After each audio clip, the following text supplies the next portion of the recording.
नमस्कार दर्शकों, दूरदर्शन चंडीगढ़ के कार्यक्रम स्वस्थ जीवन में आप सभी का स्वागत है।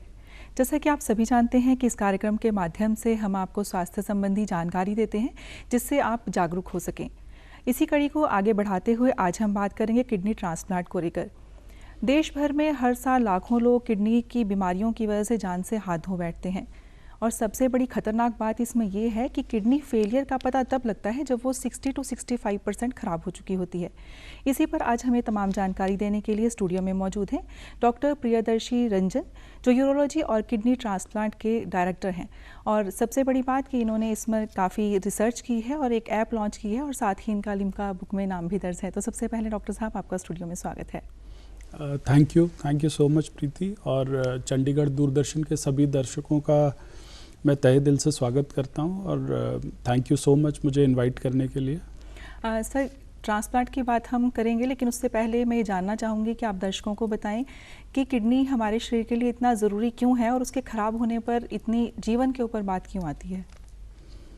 प्रीति, किडनी का हमारे शरीर में काफ़ी इम्पॉर्टेंट रोल होता है और सबसे इम्पॉर्टेंट है कि किडनी हमारे बॉडी में जो भी हम चीज़ें खाते हैं या पीते हैं, लिक्विड फॉर्म में लेते हैं, तो जो बॉडी में जब वो मेटाबोलाइज होती हैं, यूज़ होती हैं, उसके बाद जो उसका वेस्ट प्रोडक्ट निकलता है, जिसको कि हम नॉर्मल भाषा में टॉक्सिन या जहर कहते हैं, जो कि सीरम क्रेटिनिन की तरह नापा जाता है, उसको हमारे शरीर से यूरिन के माध्यम से निकालने का काम करती है।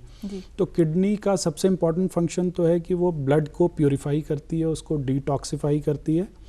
इसके अलावा भी किडनी बहुत इम्पॉर्टेंट ऑर्गन है बिकॉज ये कई और फंक्शंस में भी हेल्प करती है। फॉर एग्जांपल, जो एक एरिथ्रोपोइटिन नामक हार्मोन होता है जिससे कि हमारे बॉडी में रेड ब्लड सेल्स बनते हैं, हमारा खून या हीमोग्लोबिन लेवल ऊपर जाता है, तो किडनी में एरिथ्रोपोइटिन नामक हार्मोन की सिंथेसिस होती है। तो किडनी ये दूसरा इम्पॉर्टेंट फंक्शन करती है। जो तीसरा और इम्पॉर्टेंट फंक्शन है किडनी का है वो है ब्लड प्रेशर का रेगुलेशन। तो किडनी जब ख़राब होने लगती है तो धीरे धीरे ब्लड प्रेशर का रेगुलेशन ख़राब हो जाता है और बहुत ज़्यादा बीपी हाई होने लगता है। इसके अलावा किडनी बहुत से अन्य मिनरल्स जैसे कि सोडियम है, पोटेशियम है, इनका लेवल बॉडी में बना के रखती है। इसके अलावा कैल्शियम की सिंथेसिस, कैल्शियम का रीअब्जॉर्प्शन, विटामिन डी का रीअब्जॉर्प्शन और कैल्शियम का जो बैलेंस है बॉडी में जिससे हमारी हड्डियां मजबूत रहती हैं, ये सारा फंक्शन किडनी में ही होता है। तो किडनी एक तरह से लगभग सारी चीज़ों का बैलेंस बना के रखती है, बॉडी की होम्योस्टेसिस बना के रखती है। बॉडी में कितना एसिड की मात्रा होनी चाहिए, कितनी बेस की मात्रा होनी चाहिए, कितना सोडियम, कितना कैल्शियम, कितना पोटेशियम, ये सारा कुछ किडनी मैनेज करके रखती है और एक सर्टेन लेवल में नॉर्मल रेंज में बॉडी में रखती है। तो kidney apart from being an excretory organ, it is a equaliser organ, it keeps the body in perfect equilibrium. जी, तो डॉक्टर साहब, ऐसी क्या वजह है, ऐसी कौन सी बीमारियां हैं जो मनुष्य को इस स्टेज तक पहुंचा देती हैं कि उसे या तो डायलिसिस करवाना पड़ता है या फिर ट्रांसप्लांट।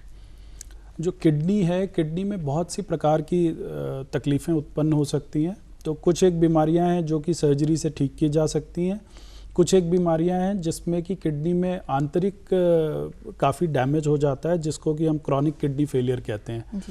तो ऐसे में ये इरिवर्सिबल होता है। तो जो एक्यूट बीमारियां हैं जैसे कि किडनी में स्टोन है या किडनी में यूरेटर में कोई पथरी है या इन्फेक्शन है, तो कुछ बीमारियां तो किडनी की ठीक हो सकती हैं। लेकिन जो क्रॉनिक किडनी डिजीज़ है, मतलब जिसका अर्थ है कि अब किडनी परमानेंटली डैमेज हो गई और उसका फंक्शन इरिवर्सिबल हो गया है, तो ऐसी स्थिति में पेशेंट को या तो डायलिसिस कराना पड़ता है या फिर किडनी ट्रांसप्लांट कराना पड़ता है। तो इसमें सबसे कॉमन बीमारी जो हमारी क्लिनिकल प्रैक्टिस में I would say more than 60 to 70% patients की किडनीज डायबिटीज़ या हाई ब्लड प्रेशर के कारण ख़राब होती हैं, जो कि सबसे इम्पॉर्टेंट कॉज है हमारे देश में। इसके अलावा kidney stones, again they are very important cause of kidney failure. और इसके अलावा पॉलीसिस्टिक किडनी डिजीज़ है जो कि परिवारों में आनुवांशिक बीमारी है और फैमिलीज़ में रन करती है। This is also an important cause of kidney failure. Apart from that कई ऐसी मेडिसिन्स हैं जैसे कि पेन किलर्स हैं, या बहुत लोग जो आर्थराइटिस के लिए काफ़ी लंबे समय तक दवाइयाँ लेते हैं, उससे किडनी को नुकसान पहुंचता है।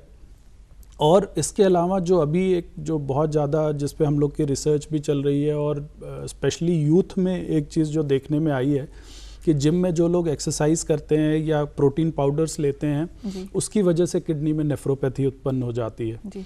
और आप ये बड़ा शॉकिंग फैक्ट है, आपको भी लगेगा कि मैंने करीब करीब 12-13 पेशेंट्स मेरे ऐसे हैं जो कि बिल्कुल हेल्दी यंग अडल्ट्स हैं, करीब 22 साल 23 साल, सभी की उम्र 19 साल से लेकर 25 साल तक है, and they are very good looking handsome man models. But उनमें सब में एक यही बात कॉमन थी कि वो जिम में एक्सरसाइज करते थे और वो प्रोटीन वाले एनर्जी ड्रिंक्स पीते थे। तो उसकी वजह से उनकी किडनी डैमेज होती चली गई और इस कदर डैमेज हो गई कि उनको ट्रांसप्लांट कराना पड़ा जी। तो एक तो ये प्रमुख कारण है। इसके अलावा कई तरह के इन्फेक्शंस होते हैं किडनी में, कई और बीमारियां होती हैं जिसकी वजह से किडनी ख़राब हो सकती है जी। तो डॉक्टर साहब ये थे कारणों की बात, तो ये क्या वजह है कि 60 और 65 डैमेज के बाद पता लग पाता है कि हाँ किडनी डैमेज हुई है या इतनी स्थिति आ चुकी है? जो आप परसेंटेज बता रहे हैं मैं इसको थोड़ा सा और बढ़ा के बताऊंगा। रादर जब 90% डैमेज तक किडनी डैमेज हो जाती है तब लोगों को पता चलता है। तो किडनी फेलियर ज़्यादातर समय इज़ अनडिटेक्टेबल। इसके सिम्टम्स जो होते हैं वो बहुत ही जनरलाइज्ड होते हैं। फॉर एग्जांपल फटीग, जो कि आजकल के हमारे लाइफस्टाइल में काफ़ी कॉमन है। लोग बहुत ज़्यादा ओवर टाइम वर्क करते हैं और उनको लगता है कि थकाई ऐसे ही लग रही है, but fatigue is the earliest symptom which is unnoticed by most of the people. लोग इस पर ध्यान नहीं देते कि फटीग हो रहा है। दूसरा इंपॉर्टेंट सिम्टम है अनीमिया का डेवलप होना, जो कि धीरे धीरे सेट इन शुरू होता है। करीब उसका हीमोग्लोबिन 12 से 8 पहुंच जाता है, 10 पहुंच जाता है, तो पेशेंट को पता नहीं चलता। देन जो असली लक्षण जब उत्पन्न होते हैं, जैसे कि पेशाब की मात्रा में कमी आना या पाँव में सूजन आना या आँखों के चारों तरफ सूजन आना, तो ये सब सिम्टम्स जब तक आते हैं तब तक बीमारी काफ़ी एडवांस हो चुकी होती है और मोर देन से 80 to 90% किडनी ऑलरेडी डैमेज हो चुकी होती है। तो बहुत बार ऐसा होता है कि पहली बार पेशेंट को पता ही तब चलता है जबकि उसकी किडनी 90% डैमेज हो चुकी है और उसे इमरजेंसी में सांस की दिक्कत हो गई और डायलिसिस करने के लिए एडमिट करना पड़ा। सो किडनी की जितनी भी बीमारियां क्रॉनिक किडनी डिजीज़ प्रोड्यूस करती हैं, उसमें अनटिल अनलेस कि मरीज़ बहुत ज़्यादा चौकन्ना है और अपना चेकअप रेगुलर करा रहा है, समय समय पर एवरी 6 मंथली या एवरी वंस एन ईयर उसका सारा चेकअप हो रहा है, तो it is very difficult to pick up kidney disease at an early stage. तो इसलिए ज़्यादातर सिम्टम्स जो होते हैं किडनी के वो बहुत जनरलाइज्ड होते हैं और लोग उसको अचानक से पिक नहीं कर पाते, कई बार अनदेखा कर देते हैं जी। तो डॉक्टर साहब अब मैं जानना चाहूँगी कारण के बाद कि किडनी ट्रांसप्लांट है क्या?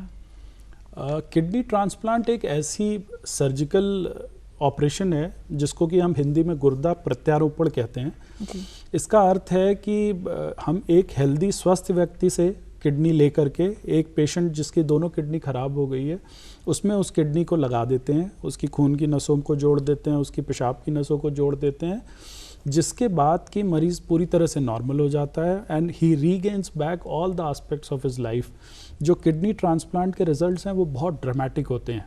जिस आदमी की किडनी ख़राब होती है, आप धीरे धीरे देखेंगे तो जब मरीज़ हमारी क्लिनिक में वॉक इन करता है, दरवाजे से जब हमारी कुर्सी तक आके बैठता है, इतने में देखते ही पता चल जाता है कि उसकी किडनी ख़राब है।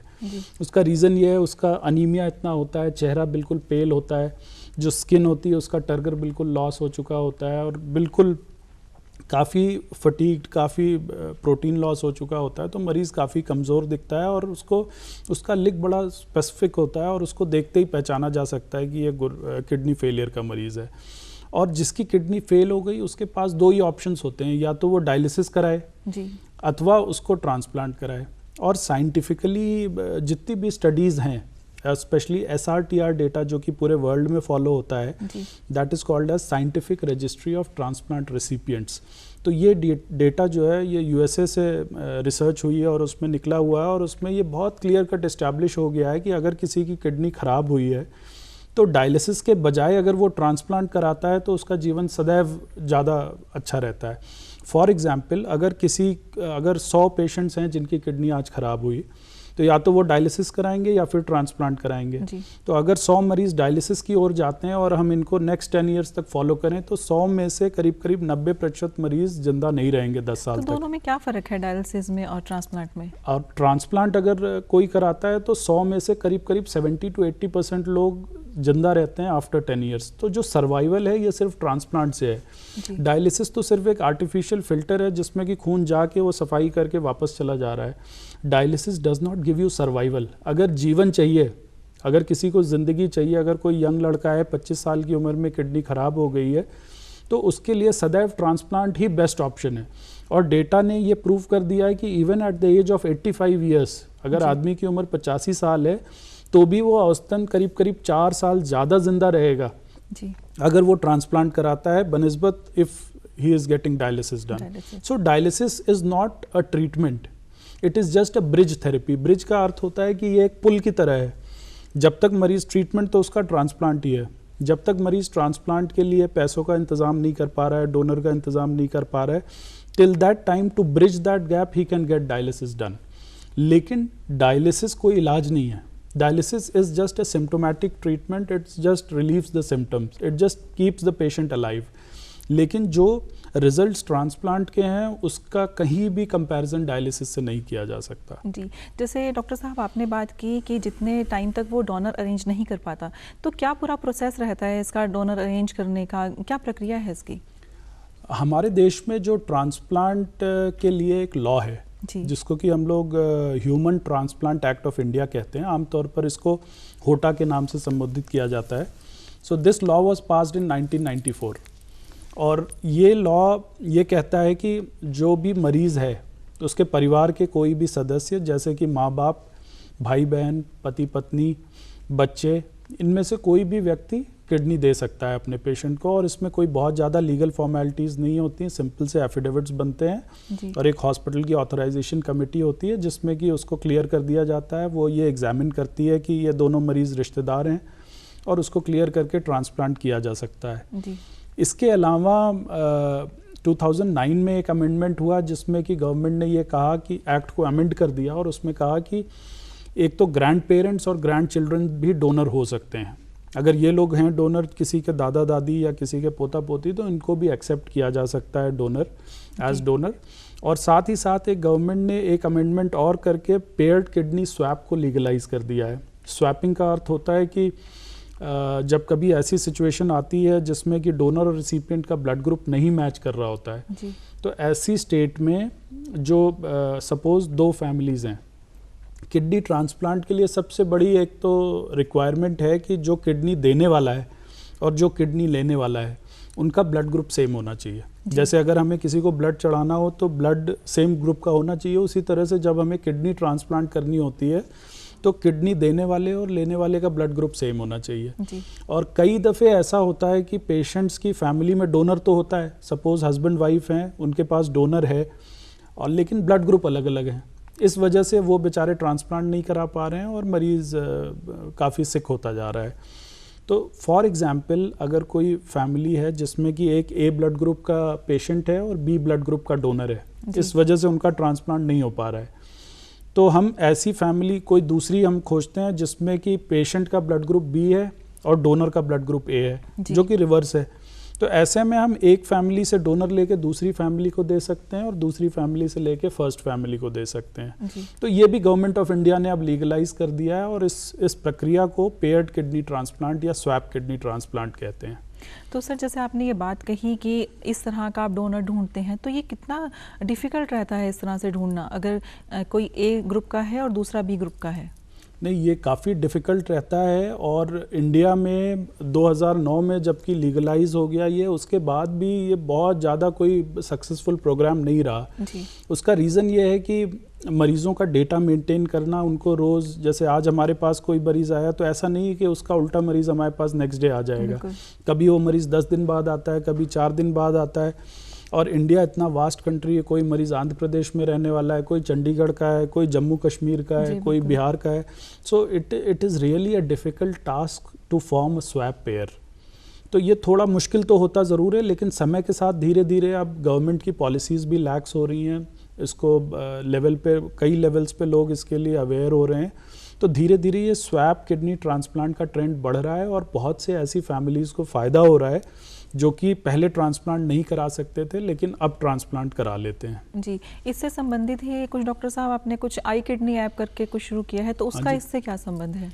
जो आई किडनी ऐप हम लोग ने स्टार्ट की है, तो आई किडनी का अर्थ होता है कि इनकम्पैटिबल किडनी जी। और इनकम्पैटिबल किडनी का सिंपल सा मीनिंग यही है कि कोई भी ऐसा परिवार जिस परिवार में किडनी का रोगी है, किडनी का मरीज है और उनके परिवार में डोनर भी है जी। लेकिन उनका ब्लड ग्रुप नहीं मैच कर रहा है नहीं या उनकी एंटीजन या टिश्यू एंटीजन्स नहीं मैच कर रहे हैं, जिसकी वजह से उनका ट्रांसप्लांट नहीं हो पा रहा है। तो कोई भी अगर ऐसा परिवार है, बिकॉज ये हम लोग को डे टू डे वर्किंग से इस तकलीफ का एहसास हुआ कि हर दिन हमारे पास 2-3 मरीज ऐसे आ रहे थे जिनके पास फैमिली में डोनर होता था लेकिन फिर भी वो ट्रांसप्लांट नहीं करा पा रहे, उनके पास तो ब्लड ग्रुप की प्रॉब्लम होती थी, मैच नहीं करता था।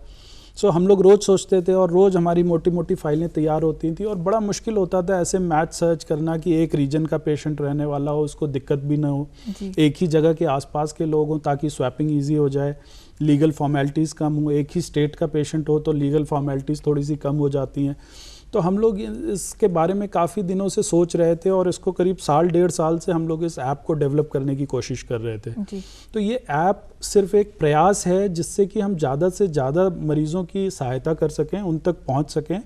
और अभी हफ्ता भर हुआ हमारी honourable member of parliament madam Kiran Kher ने इस ऐप को लॉन्च किया है चंडीगढ़ में और हफ्ते भर में हमें इतना अच्छा रिस्पांस मिला है, मोर देन 100 पेशेंट्स इस पे रजिस्टर हो चुके हैं और लोग ये ऐप ज़्यादातर लोगों में इसकी काफ़ी पहुंच हो गई, बम्बई से, आंध्र प्रदेश से, कई जगह से हम लोग के पास क्वेरीज आ रही हैं और लोग रजिस्टर कर रहे हैं। कि जुड़ना आसान हो गया लोगों का जुड़ना आसान हो गया। ये एक क्लिप बटन की तरह है कि आप मोबाइल फ़ोन में एंड्रॉयड फ़ोन पे भी है और आईफोन पे भी है, तो इस पर पेशेंट इस ऐप को डाउनलोड कर सकते हैं, आई किडनी ऐप को, और इसके बाद इसमें रजिस्टर कर लें और जो भी उनके नज़दीक जो भी पेयर होगा, ऐसे हम लोग के पास पेयर्स इकट्ठे होते जा रहे हैं और हम लोग इजीली उनको मैच करके उनको पेयर बनाते जा रहे हैं जिससे कि दोनों फैमिलीज इजीली ट्रांसप्लांट करा सकें। तो ये इस ऐप से काफ़ी सहूलियत होने की उम्मीद है लोगों को और ज़्यादा से ज़्यादा लोगों को ट्रांसप्लांट का बेनिफिट हम मुहैया करा सकते हैं। जी डॉक्टर साहब, इस ऐप के माध्यम से डोनर मिल जाते हैं लेकिन इसके बाद जो लीगल और मेडिकल फॉर्मेलिटीज़ होती हैं वो क्या रहती हैं? जो स्वैप ट्रांसप्लांट है इसकी जितनी भी फॉर्मेलिटीज़ हैं ये human organ transplant act of India में उसमें सारी क्लियर कट गाइडलाइंस हैं।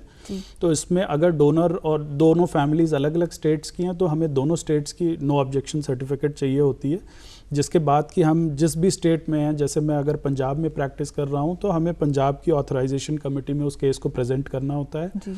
और ऑथराइजेशन कमेटी में 5-6 गवर्नमेंट के द्वारा डायरेक्टेड मेंबर्स होते हैं जो कि ये देखते हैं कि ये दोनों फैमिलीज़ वाकई नीड में हैं और इनकी आपस में स्वैपिंग की जा सकती है। इसमें किसी प्रकार का कोई थ्रेटनिंग या पैसे का लेन देन या कोई एंटी लॉफुल एक्टिविटी नहीं है। तो गवर्नमेंट की कमेटी इसको परमिशन दे देती है और हम इजीली वो ट्रांसप्लांट फिर कर सकते हैं। जी तो डॉक्टर साहब, जैसे आपने कहा था कि जिसका ब्लड ग्रुप मैच कर रहा हो वो डोनर हो सकता है, उसके अलावा कौन कौन डोनर हो सकता है? किडनी ट्रांसप्लांट के लिए तो सबसे बड़ी बाध्यता ब्लड ग्रुप की है। तो हमारे शरीर में 2 तरह के एंटीजेंस होते हैं। एक तो ब्लड ग्रुप एंटीजन, सभी का ब्लड ग्रुप अलग अलग होता है, किसी का ए है, किसी का बी है, किसी का AB है, किसी का O है। इसके अलावा शरीर में कुछ टिश्यू एंटीजेंस होते हैं जिसकी मैचिंग हम लोग क्रॉस मैच से करते हैं और जो कि ट्रांसप्लांट करने से पहले बड़ी महत्वपूर्ण है। तो एक तो इस ऐप से ये फ़ायदा है कि हम ब्लड ग्रुप वाली मैचिंग कर पा रहे हैं। इसके अलावा इसका एक बहुत बड़ा फ़ायदा ऐसा है जिसमें कि हम टिश्यू मैचिंग भी कर लेते हैं। टिश्यू मैचिंग का अर्थ है कि अगर किसी को एक बार ट्रांसप्लांट हो चुका है, पहले 10 साल पहले उसका ट्रांसप्लांट हुआ था, अब उसकी किडनी ख़राब हो गई, अब उसका सेकंड ट्रांसप्लांट करना है, तो ऐसे में उसको डोनर मिलना बहुत मुश्किल हो जाता है क्योंकि उसके शरीर में एंटीबॉडीज़ बन जाती हैं और नई किडनी के रिजेक्शन का डर होता है। सो ऐसे में हम ऐसे बहुत से मरीजों की अब स्वैप कर सकते हैं जिसमें कि उनके टिश्यू एंटीजन, कई बार ऐसा होता है कि जो डोनर होता है उसका ब्लड ग्रुप सेम रहता है लेकिन टिश्यू नहीं मिल पाता, क्रॉस मैच पॉजिटिव हो जाता है। तो ऐसे भी बहुत से केसेस हम लोग इस ऐप के जरिए हम लोग उसके पेयर्स बना के उनकी स्वैपिंग भी कर सकते हैं और ये ऑलरेडी ऐसा हो रहा है। ऐसे ऑलरेडी 2 पेशेंट्स हम लोग के हो चुके हैं जिनका कि टिश्यू मैच नहीं हो रहा था, उनके यूनिवर्सल O ब्लड ग्रुप के डोनर्स थे लेकिन फिर भी उनका ट्रांसप्लांट नहीं हो पा रहा था। So we have done such transplants also as well through this and that is the reason behind कि हम लोग चाहते हैं कि ज़्यादा से ज़्यादा जिन लोगों को फैमिलीज़ में लोगों की किडनी ख़राब है वो लोग इसमें रजिस्टर करें और उनकी हम लोग पूरी कोशिश करेंगे जितनी ज़्यादा से ज़्यादा मदद हो सकती है और उनके लिए परफेक्ट मैच ढूंढने की कोशिश करेंगे। ये आप इतना समझ लीजिए कि लेमैन लैंग्वेज में it is just like shaadi.com जो वेबसाइट है, उस तरह से we are trying to find a perfect match for the kidney pair, जिससे कि दोनों फैमिलीज़ को फ़ायदा हो। जी डॉक्टर साहब, जैसे अभी आपने बात की ब्लड ग्रुप मैच करना चाहिए, लेकिन साथ ही अभी आपने उसमें बात की यूनिवर्सल डोनर की। जैसे अगर हम किसी को ब्लड डोनेट करते हैं तो उसमें ये कहा जाता है जो यूनिवर्सल डोनर होता है वो किसी को भी डोनेट कर सकता है, तो क्या किडनी ट्रांसप्लांट में भी ये रहता है कि हाँ यूनिवर्सल डोनर कर सकता है? अगर किसी का ब्लड ग्रुप O है तो वो यूनिवर्सल डोनर है, वो किसी को भी irrespective of the blood group वो किसी को भी किडनी दे सकता है। जी और डॉक्टर साहब, जैसा कि कोई व्यक्ति अगर किडनी ट्रांसप्लांट करवाता है तो उसके बाद उसे किन किन बातों का ध्यान रखना चाहिए? ट्रांसप्लांट के बाद दो चीज़ों का प्रमुख ध्यान रखना होता है। उसमें सबसे इम्पॉर्टेंट है कि जो हम ट्रांसप्लांट के लिए मेडिसिन्स देते हैं उनकी वजह से इन्फेक्शन होने का डर रहता है, उसकी इम्यूनिटी हम लोग थोड़ी सी सप्रेस करने की कोशिश करते हैं ताकि उसको किसी प्रकार का इन्फेक्शन ना हो। जी। तो इन पेशेंट्स को थोड़ी सावधानी रखनी होती है कि जब भी वो किसी क्राउडेड प्लेस पे हैं या किसी ऐसे व्यक्ति के संपर्क में आ रहे हैं जिसे कोई इन्फेक्शन है, खांसी है, बुखार है, निमोनिया है, तो उससे थोड़ी दूरी बना के रखें। आमतौर पर हम लोग एडवाइस करते हैं कि जब भी किसी पब्लिक प्लेस पे हैं, जैसे कि गुरुद्वारा है, टेंपल है या रेलवे स्टेशन है, हॉस्पिटल है, जहाँ पर की भीड़ ज़्यादा है, तो पेशेंट्स को हम लोग एनकरेज करते हैं कि वो मास्क लगा के रखें। जी। और जो दूसरा प्रिकॉशन लेना होता है वो खाने में है कि कहीं भी बाहर का कुछ भी ना खाएं, बिकॉज खाने से बहुत ज़्यादा इन्फेक्शन इंटेस्टाइन में ट्रांसमिट हो जाता है और उससे प्रॉब्लम्स हो सकती हैं। तो दो मेन प्रिकॉशंस ये होते हैं। और तीसरा प्रिकॉशन ये है कि डॉक्टर के साथ रेगुलर चेकअप में रहें ताकि अगर इसके अलावा कोई भी परेशानी उत्पन्न हो रही है, they are multiple problems which are small and which can be tackled at a very early stage. जी। जैसे कि दवाओं की वजह से होने वाले साइड इफ़ेक्ट्स, उसमें डायबिटीज़, ओबेसिटी, बोन में हड्डियों में कमज़ोरी आना, या दवाइयों में कई बार हमें ट्यूमर्स के लिए भी मॉनिटरिंग करनी पड़ती है, कई ऐसे इन्फेक्शंस होते हैं जिनके लिए मॉनिटरिंग करनी होती है। तो ये सारी चीज़ें अगर पेशेंट विजिलेंट है, अलर्ट है, तो ये सारी चीज़ें इजीली फॉलो अप हो जाती हैं। और मुझे नहीं लगता कि किसी प्रकार की कोई बहुत ज़्यादा डरने की ज़रूरत है या किसी बहुत ज़्यादा प्रिकॉशन की ज़रूरत है। हमारे बहुत से ऐसे मरीज़ हैं जो कि who are big CEOs of companies, MDs हैं, और दे रन मोटरसाइकिल, स्कूटर, मतलब they are just like normal after transplant. और चंडीगढ़ में हम लोग की एक संस्था है, चंडीगढ़ किडनी फाउंडेशन, जिसके माध्यम से हम लोग साल में एक बार ट्रांसप्लांट गेम्स कराते हैं। तो वो ट्रांसप्लांट गेम्स में आप देखेंगे सैकड़ों मरीज आके उसमें अच्छे से खेलते हैं। The aim is to promote their fitness. तो वो उसमें आके डिफरेंट स्पोर्ट्स में पार्टिसिपेट करते हैं। चंडीगढ़ का जो सेक्टर 7 का स्टेडियम है उसमें हम लोग ये एनुअली इवेंट कराते हैं जी। और उसमें patients different types of athletic activities, चाहे वो रनिंग हो, क्रिकेट हो, बैडमिंटन है, बहुत से ऐसे स्पोर्ट्स हैं जो कि पेशेंट्स आते हैं, खेलते हैं। और उसका आइडिया बिहाइंड ये है कि हम उनकी फ़िटनेस को प्रमोट कर सकें, उनको वापस से नॉर्मल लाइफ में रीएडजस्ट कर सकें, उनका रिहैबिलिटेशन कर सकें, और साथ ही साथ उनकी जो दवाइयों से होने वाले साइड इफ़ेक्ट्स हैं उनको पेशेंट कॉम्बैट कर सकें। जी। सो ट्रांसप्लांट के बाद लगभग आदमी पूरी तरह से नॉर्मली रहता है। और साथ ही ये मैसेज देना कि अगर कोई ट्रांसप्लांट से डर रहा है तो ऐसा नहीं है, एक हेल्दी लाइफस्टाइल बंदा जी सकता है। नहीं, डरना तो नहीं चाहिए, क्योंकि डायलिसिस पे डर ज़्यादा है। डायलिसिस में तो जीवन नहीं है। अगर किसी को ये बात समझ में आ गई कि डायलिसिस में जीवन नहीं है और ट्रांसप्लांट के साथ जीवन है, तो उसे सारे डर अपने आप छोड़ने पड़ते हैं। और डायलिसिस ऐसी चीज़ है, कई दफ़े जो डायलिसिस की डोजिंग होती है वो इतनी एग्जैक्ट हम हर पेशेंट के लिए नहीं बता सकते कि डायलिसिस अगर आइडियली देखें तो हर दिन 1 घंटे का होना चाहिए या 2 घंटे का होना चाहिए।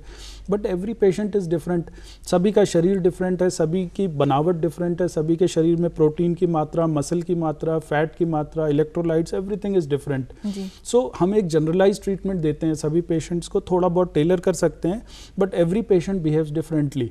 तो जो मरीज़ डायलिसिस की तकलीफ़ों से गुजरा है उससे ट्रांसप्लांट करा के हमेशा ही अच्छा लगेगा, इसमें कोई दो राय ही नहीं है। तो उसकी सारी एनर्जी लेवल्स, उसके सारे बॉडी के structure, function, everything is at a different level. और ट्रांसप्लांट तो ऐसा ऑपरेशन है कि ऑन टेबल जब गुर्दे से पेशाब बन के आने लगता है उसी time we take a sigh of relief और हमें तुरंत ही पता चल जाता है कि अब किडनी अच्छे से काम करेगी। And everything changes, you have to see the patient to experience it. It is such a magical sight. Within 2 days patient का रंग गोरा होने लगता है, उसका हीमोग्लोबिन बढ़ने लगता है, उसकी एडिमा कम होने लगती है, वो चलने फिरने लगता है, उसकी भूख बढ़ जाती है। So it is magic. There is no other word for transplant rather than magic. आप इसमें इतना ज़्यादा इसमें रिसर्च कर चुके हैं और इतने ज़्यादा आप केसेस हैंडल कर चुके हैं, तो ऑफ कोर्स की ये एक सेटिस्फेक्शन वाली बात है कि ट्रांसप्लांटेशन एक यानी कि सेफ प्रोसेस है। तो डॉक्टर साहब ये भी हमने बात की पेशेंट की कि पेशेंट को ऑपरेशन के बाद किस तरह से ध्यान रखना चाहिए, दूसरी तरफ है डोनर, उसे किन बातों का ध्यान रखना चाहिए? अच्छी scientifically the data has come up, long term data जो है डोनर्स का वो बिल्कुल क्लियर कट आ चुका है। तो डोनर को किडनी देने की वजह से किसी एडिशनल प्रॉब्लम का सामना नहीं करना पड़ेगा जी। आज के समय में हम लोग जो ऑपरेशन करते हैं वो लैप्रोस्कोपी से करते हैं, दूरबीन से, जैसे कि गॉल ब्लैडर का ऑपरेशन होता है जी। तो लैप्रोस्कोपी से शरीर में 2-3 छोटे छोटे छेद होते हैं और नीचे से इतने से चीरे से हम लोग किडनी निकाल लेते हैं।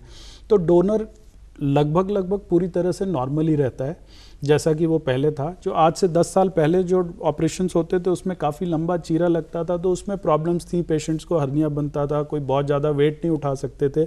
बट आज के टाइम में because of kidney donation there is no problem at all.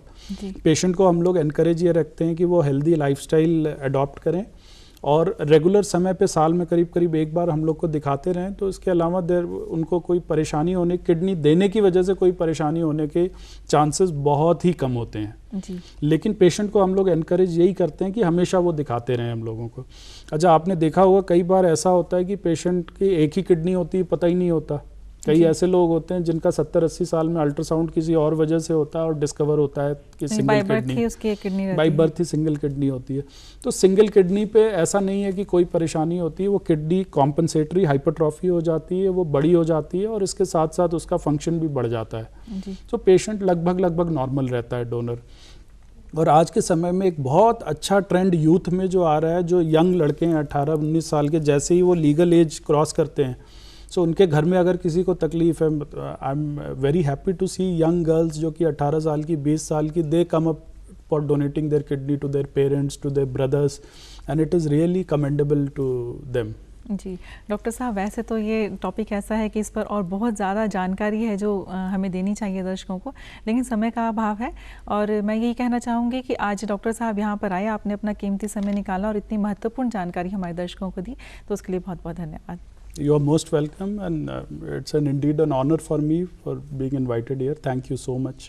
आज के लिए इतना ही, हमें दीजिए इजाज़त। नमस्कार।